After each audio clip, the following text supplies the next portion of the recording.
Hi friends, VO LDC അതേപോലെ പരീക്ഷകളുമായി വന്നിട്ട് മുൻവർഷ ചോദ്യപേപ്പറാണ് നമ്മൾ നോക്കുന്നത്. ഇത് LDC 2014 കാസർഗോഡ് ജില്ലയിൽ ചോദിച്ച പ്രധാനപ്പെട്ട ചോദ്യങ്ങളും അവയുടെ ഉത്തരങ്ങളുമാണ്. ഇന്നത്തെ വീഡിയോയിലെ ആദ്യത്തെ ക്വസ്റ്റ്യൻ, താഴെ പറയുന്നവയിൽ വിറ്റാമിൻ സി എന്നറിയപ്പെടുന്നത് ഏത്? Ascorbic acid. അസ്കോർബിക് ആസിഡാണ് വിറ്റാമിൻ സി എന്ന പേരിൽ അറിയപ്പെടുന്നത്. റൈബോഫ്ലാവിൻ എന്നറിയപ്പെടുന്നത് വിറ്റാമിൻ B2 ആണ്. വിറ്റാമിൻ B2 ആണ് റൈബോഫ്ലാവിൻ എന്ന പേരിൽ അറിയപ്പെടുന്നത്. വിറ്റാമിൻ B1 ആണ് തയാമിൻ എന്ന പേരിൽ അറിയപ്പെടുന്നത്. വിറ്റാമിൻ B1 തയാമിൻ എന്ന പേരിൽ അറിയപ്പെടുന്നു. സിട്രിക് ആസിഡ് ഓറഞ്ചിലും നാരങ്ങയിലൊക്കെ ഉണ്ടാകുന്ന ആസിഡാണ്. സിട്രിക് ആസിഡ് ഓറഞ്ചിലും നാരങ്ങയിലൊക്കെ ഉണ്ടാകുന്ന ആസിഡാണ്.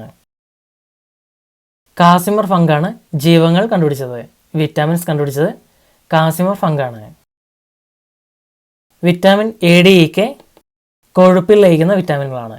വിറ്റാമിൻ ADEK കൊഴുപ്പിൽ ലയിക്കുന്ന വിറ്റാമിനുകളാണ്. ബിയും സിയും ജലത്തിൽ ലയിക്കുന്ന വിറ്റാമിനുകളാണ്. ജലത്തിൽ ലയിക്കുന്ന വിറ്റാമിനുകളാണ് വിറ്റാമിൻ ബിയും വിറ്റാമിൻ സിയും. സൂര്യപ്രകാശത്താൽ നിർമ്മിതമാകുന്ന വിറ്റാമിൻ വൈറ്റമിൻ ഡി ആണ്. വൈറ്റമിൻ ഡി ആണ് സൂര്യപ്രകാശത്താൽ നിർമ്മിതമാകുന്ന വൈറ്റമിൻ. ചൂടേറ്റാൽ നഷ്ടപ്പെടുന്ന വിറ്റാമിൻ വൈറ്റമിൻ സി ആണ്. ചൂടേറ്റാൽ നഷ്ടപ്പെടുന്ന വിറ്റാമിൻ വൈറ്റമിൻ സി ആണ്. താഴെ പറയുന്നവയിൽ ആസാമിലെ നാഷണൽ പാർക്ക് ഏത്? Kaziranga national park. Kaziranga national പാർക്കാണ് ഈ പറയുന്നവയിൽ ആസാമിലെ നാഷണൽ പാർക്ക്. കാസിരംഗയും ജോർഹത്ത് നാഷണൽ പാർക്കും ആസാമിലാണ്. കാസിരംഗയും ജോർഹത്ത് നാഷണൽ പാർക്കും ആസാമിലാണ് സ്ഥിതി ചെയ്യുന്നത്. കൻഹ നാഷണൽ പാർക്ക് മധ്യപ്രദേശിലാണ്. മധ്യപ്രദേശിലാണ് Kanha national park. Bandipur national park കർണാടകയിലാണ്. ബന്ദിപ്പൂരും നാഗർഹോള നാഷണൽ പാർക്കും കർണാടകയിലാണ്. ഹസാരിബാഗ് നാഷണൽ പാർക്ക് ജാർഖണ്ഡിലാണ്. ജാർഖണ്ഡിലാണ് ഹസാരിബാഗ് നാഷണൽ പാർക്ക് സ്ഥിതി ചെയ്യുന്നത്. ഏറ്റവും കൂടുതൽ നാഷണൽ പാർക്കുകളുള്ള സംസ്ഥാനം മധ്യപ്രദേശാണ്. മധ്യപ്രദേശാണ് ഏറ്റവും കൂടുതൽ നാഷണൽ പാർക്കുകൾ ഉള്ള സംസ്ഥാനം. ഏറ്റവും കൂടുതൽ നാഷണൽ പാർക്കുകളുള്ള കേന്ദ്രഭരണ പ്രദേശം ആൻഡമാൻ നിക്കോബാർ ആണ്. ആൻഡമാൻ നിക്കോബാർ ആണ് ഏറ്റവും കൂടുതൽ നാഷണൽ പാർക്കുകളുള്ള കേന്ദ്രഭരണ പ്രദേശം. ഏറ്റവും കൂടുതൽ വന്യമൃഗ സംരക്ഷണ കേന്ദ്രങ്ങൾ ഉള്ള സംസ്ഥാനം മഹാരാഷ്ട്രയാണ്. മഹാരാഷ്ട്രയാണ് ഏറ്റവും കൂടുതൽ വന്യമൃഗ സംരക്ഷണ കേന്ദ്രങ്ങൾ ഉള്ള സംസ്ഥാനം. പിസിക്കൾച്ചർ ഏതു മേഖലയുമായി ബന്ധപ്പെട്ടിരിക്കുന്നു? മത്സ്യകൃഷി. മത്സ്യകൃഷിയുമായി ബന്ധപ്പെട്ടാണ് പിസിക്കൾച്ചർ. തേനീച്ച വളർത്തൽ അറിയപ്പെടുന്നത് എപ്പിക്കൾച്ചർ എന്നാണ്. എപ്പിക്കൾച്ചർ എന്നാണ് തേനീച്ച വളർത്തൽ അറിയപ്പെടുന്നത്. പട്ടുനൂൽ കൃഷി അറിയപ്പെടുന്നത് സെറികൾച്ചർ എന്നാണ്. പട്ടുനൂൽപ്പുഴു വളർത്തൽ കൃഷി അറിയപ്പെടുന്നത് സെറികൾച്ചർ എന്ന പേരിലാണ്. മൾബറി വളർത്തൽ അറിയപ്പെടുന്നത് മോറികൾച്ചർ എന്നാണ്. മൾബറി വളർത്തൽ കൃഷി മോറികൾച്ചറാണ്. കൂൺ കൃഷി അറിയപ്പെടുന്നത് മഷ്റൂം കൾച്ചർ എന്നാണ്. മഷ്റൂം കൾച്ചർ എന്നാണ് കൂൺ കൃഷി അറിയപ്പെടുന്നത്. താഴെ പറയുന്നവയിൽ ലോക പുകയില വിരുദ്ധ ദിനം ഏത്? മെയ് 31. മെയ് 31 ലോക പുകയില വിരുദ്ധ ദിനം. കൂടംകുളം ആണവ നിലയം ഏത് ജില്ലയിലാണ്? തിരുനെൽവേലി. തിരുനെൽവേലി ജില്ലയിലാണ് കൂടംകുളം ആണവ നിലയം സ്ഥിതി ചെയ്യുന്നത്. തമിഴ്നാട്ടിലാണ് കൂടംകുളം. 1988 രാജീവ് ഗാന്ധിയും സോവിയറ്റ് പ്രസിഡന്റ് മിഖായിൽ ഗോർബച്ചേവുമായുള്ള ചർച്ചയുടെ ഫലമായിട്ടാണ് ഈ പദ്ധതി രൂപം കൊണ്ടത്. 1988 രാജീവ് ഗാന്ധിയും സോവിയറ്റ് പ്രസിഡന്റ് മിഖായിൽ ഗോർബച്ചേവുമായിട്ടുള്ള ചർച്ചയുടെ ഫലമായിട്ടാണ് ഈ പദ്ധതി നിലവിൽ വന്നത്. നറോറ ആണവ നിലയം സ്ഥിതി ചെയ്യുന്നത് ഉത്തർപ്രദേശിലാണ്. ഉത്തർപ്രദേശിലാണ് നറോറ ആണവ നിലയം സ്ഥിതി ചെയ്യുന്നത്. കക്രപ്പാറ ആണവ നിലയം ഗുജറാത്തിലാണ്. കക്രപ്പാറ ആണവ നിലയം ഗുജറാത്തിലാണ്. താരാപൂർ മഹാരാഷ്ട്രയിലാണ്. താരാപൂർ ആണവ നിലയം മഹാരാഷ്ട്രയിലാണ്. കൈഗ ആണവ നിലയം കർണാടകയിലാണ്. കൈഗ ആണവ നിലയം കർണാടകയിലാണ്. കൽപ്പാക്കം ആണവ നിലയം തമിഴ്നാട്ടിലാണ്. കൽപ്പാക്കം തമിഴ്നാട്. രവത് ബാട്ട അഥവാ കോട്ട ആണവ നിലയം രാജസ്ഥാനിലാണ്. രവത് ബാട്ട അഥവാ കോട്ട ആണവ നിലയം രാജസ്ഥാനിലാണ്. പോളിയോ തുള്ളിമരുന്ന് കണ്ടുപിടിച്ച ശാസ്ത്രജ്ഞൻ ആരെ? Albert Sabin. ആൽബർട്ട് സാബിനാണ് പോളിയോ തുള്ളിമരുന്ന് കണ്ടുപിടിച്ച ശാസ്ത്രജ്ഞൻ. പോളിയോ വാക്സിൻ കണ്ടുപിടിച്ചത് ജോഹനാസ് ഇ സാൽക്കാണ്. പോളിയോ വാക്സിൻ കണ്ടുപിടിച്ചത് Johannes E സാൽക്കാണ്. Oral polio vaccine കണ്ടുപിടിച്ചത് ആൽബർട്ട് സാബിനും പോളിയോ വാക്സിൻ കണ്ടുപിടിച്ചത് ജോഹനാസ് ഇ സാൽക്കുമാണ്. ആന്ത്രാക്സ് വാക്സിൻ കണ്ടുപിടിച്ചത് ലൂയി പാസ്ചറാണ്. ലൂയി പാസ്ചറാണ് പാസ്ചറൈസേഷനും ആന്ത്രാക്സ് വാക്സിനും കണ്ടുപിടിച്ചത്. ലൂയി പാസ്ചറാണ് പാസ്ചറൈസേഷനും ആന്ത്രാക്സ് വാക്സിനും കണ്ടുപിടിച്ചത്. വസൂരി വാക്സിൻ കണ്ടുപിടിച്ചത് എഡ്വേർഡ് ജെന്നറാണ്. എഡ്വേർഡ് ജെന്നറാണ് വസൂരി വാക്സിൻ കണ്ടുപിടിച്ചത്. ജോഹാൻസനാണ് പോളിയോ വാക്സിൻ കണ്ടുപിടിച്ചത്. ഓറൽ പോളിയോ വാക്സിൻ കണ്ടുപിടിച്ചത് ജോഹനാസ് ആൽബർട്ട് സാബിനുമാണ്. വേൾഡ് വൈഡ് വെബ് ആവിഷ്കരിച്ചത് ആരെ? Tim Berners-Lee. ടിം ബെർണേഴ്സ്-ലീയാണ് വേൾഡ് വൈഡ് വെബ് ആവിഷ്കരിച്ചത്.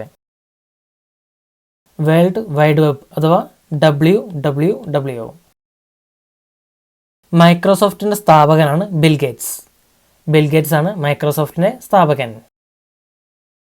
ലിനക്സ് വികസിപ്പിച്ചത് ലിനസ് ടോർവാൾഡ്സ് ആണ്. ലിനസ് ടോർവാൾഡ്സ് ആണ് ലിനക്സ് വികസിപ്പിച്ചത്. കമ്പ്യൂട്ടറിൻ്റെ പിതാവ് എന്നറിയപ്പെടുന്നത് ചാൾസ് ബാബേജ് ആണ്. ചാൾസ് ബാബേജ് ആണ് കമ്പ്യൂട്ടറിൻ്റെ പിതാവ്. കമ്പ്യൂട്ടർ സയൻസിൻ്റെ പിതാവ് അലൻ ട്യൂറിംഗ് ആണ്. അലൻ ട്യൂറിംഗ് ആണ് കമ്പ്യൂട്ടർ സയൻസിൻ്റെ പിതാവ്. സൂപ്പർ കമ്പ്യൂട്ടറിൻ്റെ പിതാവ് സിമോർക്രയാണ്. സിമോർക്രയാണ് സൂപ്പർ കമ്പ്യൂട്ടറിൻ്റെ പിതാവ്. ഇപ്പോൾ ഭൂമിയിൽ നിന്ന് ഏറ്റവും അകലെ സ്ഥിതി ചെയ്യുന്ന മനുഷ്യനിർമ്മിതമായ വസ്തു ഏതാണ്? വോയേജർ 1. വോയേജർ 1 ഇപ്പോൾ ഭൂമിയിൽ നിന്ന് ഏറ്റവും അകലെ സ്ഥിതി ചെയ്യുന്ന മനുഷ്യനിർമ്മിതമായ വസ്തു. 1977 അമേരിക്ക നാസ വോയേജർ വിക്ഷേപിച്ചത്. 1977 നാസ വോയേജർ വിക്ഷേപിച്ചത്. ആദ്യമായി സൗരയൂഥ അതിർത്തി കടന്ന മനുഷ്യനിർമ്മിത വാഹനമാണ് വോയേജർ 1.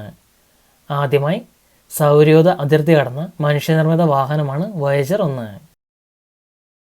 വിദ്യാഭ്യാസ ആവശ്യങ്ങൾക്ക് മാത്രമായി വിക്ഷേപിക്കപ്പെട്ട ലോകത്തിലെ ആദ്യത്തെ ഉപഗ്രഹമാണ് എഡ്യുസാറ്റ്. വിദ്യാഭ്യാസ ആവശ്യങ്ങൾക്ക് വേണ്ടി മാത്രമായി വിക്ഷേപിക്കപ്പെട്ട ലോകത്തിലെ ആദ്യത്തെ ഉപഗ്രഹം എഡ്യുസാറ്റ് ആണ്. യുറാനസിൻ്റെ ഉപഗ്രഹമാണ് മിറാൻഡ. മിറാൻഡ യുറാനസിൻ്റെ ഉപഗ്രഹമാണ്. ഭൂമിയുടെ അപരൻ എന്നറിയപ്പെടുന്ന ശനിയുടെ ഉപഗ്രഹമാണ് ടൈറ്റൻ. ഭൂമിയുടെ അപരൻ എന്നറിയപ്പെടുന്ന ശനിയുടെ ഉപഗ്രഹമാണ് ടൈറ്റൻ. വലുപ്പത്തിൽ 2ാം സ്ഥാനമുള്ള ഉപഗ്രഹം ടൈറ്റനാണ്. അന്തരീക്ഷമുള്ള ഏക ഉപഗ്രഹവും ടൈറ്റനാണ്. വലുപ്പത്തിൽ 2ാം സ്ഥാനമുള്ള ഉപഗ്രഹവും അന്തരീക്ഷമുള്ള ഗ്രഹവും ടൈറ്റനാണ്. പ്രാചീന കേരളത്തിൽ വിവിധ തിണകൾ നിലനിന്നിരുന്നു. പർവ്വതപ്രദേശം ഉൾപ്പെട്ട തിണയുടെ പേരെന്ത്? കുറിഞ്ചി. പർവ്വതപ്രദേശം ഉൾപ്പെട്ട തിണയുടെ പേര് കുറിഞ്ചി എന്നായിരുന്നു. AD 1 മുതൽ 500 വരെയുള്ള കാലഘട്ടമാണ് സംഘകാലഘട്ടം എന്നറിയപ്പെടുന്നത്. AD 1 മുതൽ 500 വരെയുള്ള കാലഘട്ടം സംഘകാലഘട്ടം എന്ന പേരിൽ അറിയപ്പെടുന്നു. സംഘത്തിൻ്റെ പ്രധാന രക്ഷാധികാരികൾ മധുര ആസ്ഥാനമാക്കി ഭരിച്ചിരുന്ന പാണ്ഡ്യ രാജവംശമായിരുന്നു. ഭൂപ്രകൃതി അനുസരിച്ച് പ്രാചീന സംഘകാല കേരളത്തെ 5 വിഭാഗങ്ങൾ അഥവാ തിണകളാക്കി തിരിച്ചിരുന്നു.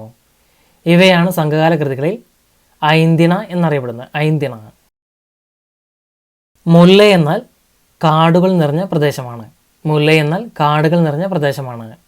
ആരാധനാമൂർത്തി മായൻ അഥവാ മഹാവിഷ്ണു ആയിരുന്നു. മായൻ അഥവാ മഹാവിഷ്ണുവാണ് ആരാധനാമൂർത്തി. ഇവിടുത്തെ ജനങ്ങൾ അറിയപ്പെട്ടത് മായന്മാർ എന്നായിരുന്നു.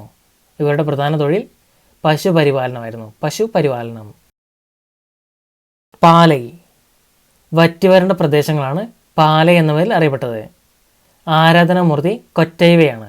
കൊറ്റൈവയാണ് ആരാധനാമൂർത്തി. ഇവിടെ ജയിച്ചിരുന്ന ജനങ്ങൾ അറിയപ്പെട്ടത് മറവർ എന്ന പേരിലായിരുന്നു. മറവർ എന്ന പേരിലായിരുന്നു പാലൈ പ്രദേശത്ത് ജയിച്ചിരുന്ന ജനങ്ങൾ അറിയപ്പെട്ടിരുന്നത്.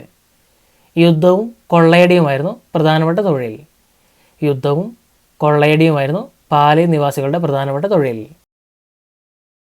മലകൾ നിറഞ്ഞ പ്രദേശമാണ് കുറിഞ്ചി. ആരാധനാമൂർത്തി മുരുകനാണ്. കുറിഞ്ചി പ്രദേശത്തെ ആരാധനാമൂർത്തി മുരുകനാണ്. ഇവിടുത്തെ ജനങ്ങൾ അറിയപ്പെട്ടിരുന്നത് കുറവൻ എന്ന പേരിലായിരുന്നു. കുറവൻ എന്ന പേരിലാണ് ഇവിടുത്തെ ജനങ്ങൾ അറിയപ്പെട്ടത്. പ്രധാന തൊഴിൽ വനവിഭവങ്ങൾ ശേഖരിക്കലായിരുന്നു. വനവിഭവങ്ങൾ ശേഖരിക്കലായിരുന്നു പ്രധാനപ്പെട്ട തൊഴിൽ. മരുതം. സമതല പ്രദേശങ്ങളാണ് മരുതം എന്ന പേരിൽ അറിയപ്പെട്ടത്. മരുതം എന്ന പേരിൽ അറിയപ്പെട്ടത് സമതല പ്രദേശങ്ങളാണ്.